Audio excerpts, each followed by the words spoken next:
Map ধরে ধরে যাচ্ছি।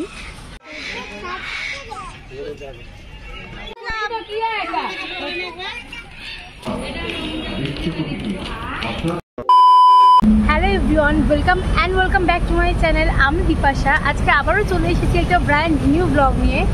আজকে হলো দশমীর পরের দিন। মনটা ভীষণই খারাপ লাগছিল, তার সঙ্গে একটা কাজও আছে, তো সেগুলোই করতে একটু বেরিয়েছি। তো সারাদিন কী করছি, কোথায় কোথায় যাচ্ছি, সব কিছুই কিন্তু তোমাদের সঙ্গে শেয়ার করব। আর ওই সাইডটা এত রৌদ্র যে আমি এই লরির সাইডে দাঁড়িয়ে তোমাদের সঙ্গে কথা বলছি। তো চলো ব্লগটা কিন্তু দেখতে থাকো। তো সব কাজবাজ সেরে তো বাসে উঠে পড়েছি। আর বাসে উঠেই দেখি যে ঢাকি দাদারা কিন্তু সবাই সবার বাড়িতে ফিরে যাচ্ছে। পুজো শেষে এখন সবাই সবার বাড়ির দিকে রওনা দিয়েছে। আর আমিও বাস থেকে নেমে পড়েছি, নিউ টাউনে এসেছি, দেখতেই পাচ্ছ তোমরা। তো এখন সব কাজ মিটিয়ে চলে এসেছি ইকো পার্কে। এখানে একটু টাইম স্পেন্ড করব, ঘোরাঘুরি করব। তো চলো দেখতে থাকো কী করি। এখানে আজকে লোকজন এত কম, মানে বিজয়ের পরের দিন, তো বাড়িতে বসে মনটা খুবই খারাপ লাগতো। তো তার থেকে ভালো ঘুরেই আসি একটু ভাবলাম। তো এখানে এসে দেখছি আজকে সোমবার, ইকো পার্ক বন্ধ। সেটা তো একদমই মাথায় ছিল না। তো জানি না এখন কোথায় যাব, দেখি কি করি। তো সাডেনলি কোনো প্ল্যান না করে আসলে এইরকমই হয়। যদিও সবসময় এটা হয় না, অনেক সময় ভালোও হয়। এখন কোথায় যাব সেটা তো একদমই বুঝতে পারছিলাম না। তারপর পাশেই ছিল বেঙ্গল মিষ্টি হাব, এখানে কখনো আসা হয়নি, ভাবলাম ভিতর থেকে একবার ঘুরে আসি। তো এই যে ভিতরে এসেও পড়েছি। আর এখানে এসেই দেখি চারিদিকে এত সুন্দর সুন্দর মিষ্টি, আমি তো বুঝতেই পারছিলাম না যে কোনটা রেখে কোনটা খাবো। তো ডিসাইড করলাম যে আগে পুরো জায়গাটা একটু ভালো করে ঘুরে দেখে নিই, তারপরে কোনো একটা মিষ্টি অর্ডার করব।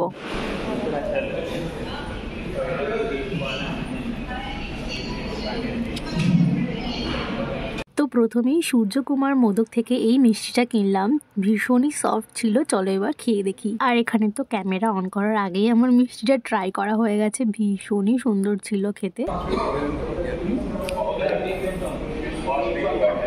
আর এখানে সূর্যকুমার মোদকের জল ভরা সন্দেশের পেছনের যে হিস্ট্রিটা ছিল সেটা সম্বন্ধেই লেখা আছে, আমি পড়লাম আর তোমাদেরও একটু দেখিয়ে দিলাম।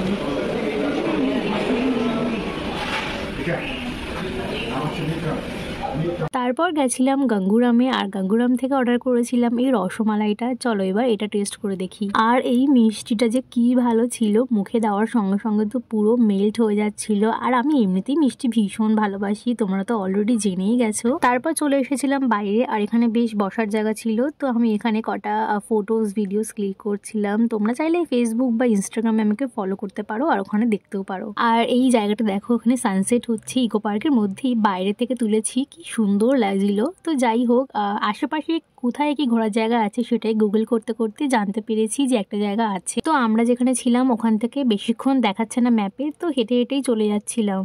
আর এখন যেহেতু সানসেটের টাইম, তো রাস্তাটা আরো সুন্দর লাগছে। আমি তো এখানেও বেশ অনেকগুলো ভিডিওস ক্লিক করেছি। তো এখন হেঁটে হেঁটে যাচ্ছি নিউ টাউন যে চিড়িয়াখানাটা আছে, মানে নামটা হচ্ছে হরিণালয়, সেদিকে হেঁটে হেঁটে যাচ্ছি। জানি না এখন খোলা আছে কিনা, অনলাইন দেখাচ্ছে তো খোলা আছে। তো চলো দেখি যাওয়া যাক, চিনি না, ম্যাপ ধরে ধরে যাচ্ছি। তো চলো। তো ফাইনালি চলে এসেছি ডেস্টিনেশনে। আর এখানে এসে তো বেশ কিছু লোকজন দেখতেও পাচ্ছি। ভিতরটা কেমন হবে কোনো আইডিয়া নেই। তো চলো যাওয়া যাক ভিতরে, দেখি কেমন কি আছে। তো এই যে বেশি লাইন ছিল না, টিকিট কাটা হয়েও গেছে।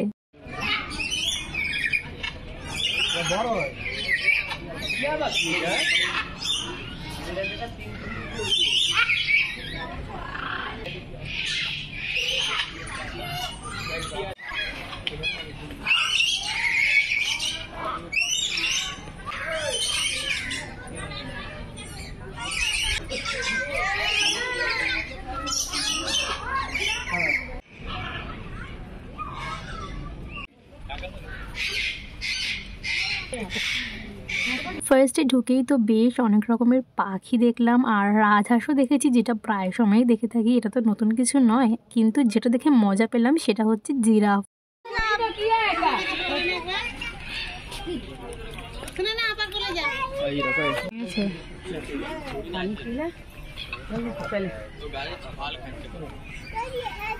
গাছের ছালগুলো খাচ্ছে।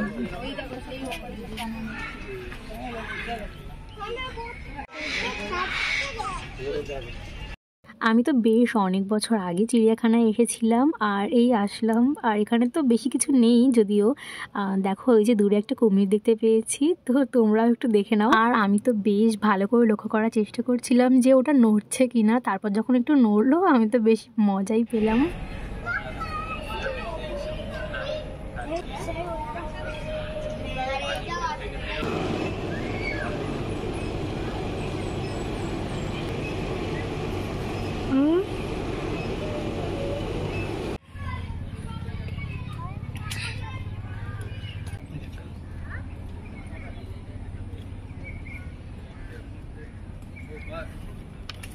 সকালে যেহেতু কাজে বেরিয়েছিলাম আর তখন তো কিছু খাওয়া হয়নি, তারপরেই মিষ্টিটুকুই খেয়েছিলাম আর এখনও অবধি কিছুই খাওয়া হয়নি। এর মধ্যে ফুড স্টলও দেখতে পাচ্ছি না, তো সেটাই খোঁজার চেষ্টা করছিলাম। তারপর অনেকটা খোঁজাখুঁজির পরে ফাইনালি পেয়েছি, এই যে দেখতে পাচ্ছ ফুড কোর্টটা। তো এর মধ্যে গিয়ে চলো দেখা যাক যে কি কি ধরনের খাবার আছে।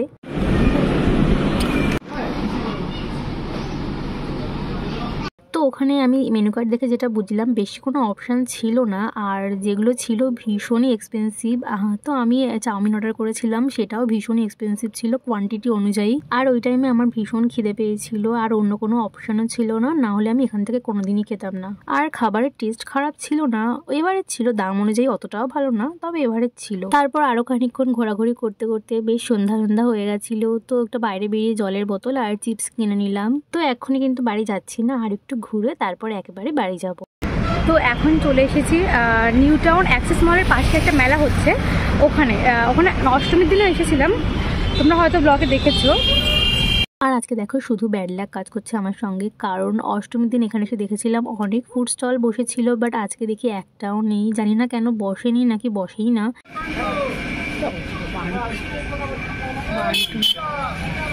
তো পাশে একটা মেলা চলছিল, সেখানেই একটু ঢুকলাম।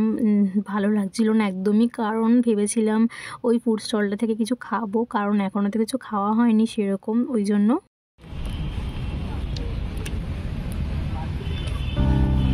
আর এখানে যে প্যান্ডেলটা হয় সেটা তো আগের দিন এসে দেখতে পাইনি আর দেখা হয়ও নি, আজকে ভাবলাম একটু দেখে আসি। সামনে থেকে তো বেশ সুন্দর লাগছিল দেখতে, আর যেহেতু অনেকটা এরিয়া নিয়ে হয় তো ভিতরটায় অনেক স্পেস ছিল।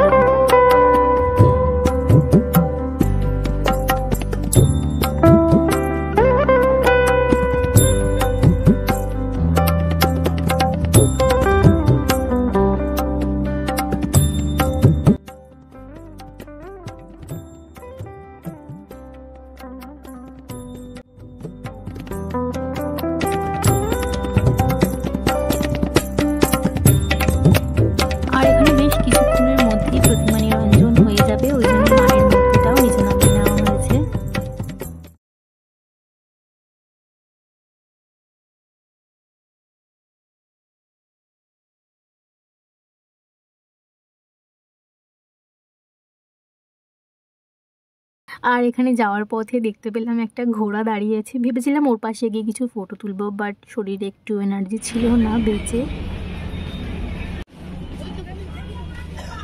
তারপর চলে এসেছিলাম অ্যাক্সিস মলে। তোমায় তো বললামই কিছু খাওয়া হয়নি, তো বাড়ি যাওয়ার আগে কিছু একটু খেয়ে তারপরে একেবারে বাড়ি যাব। আর এখানে এসেই দেখলাম এই সুন্দর প্রতিমাটা, যেটা তো ভীষণ সুন্দর লাগছে।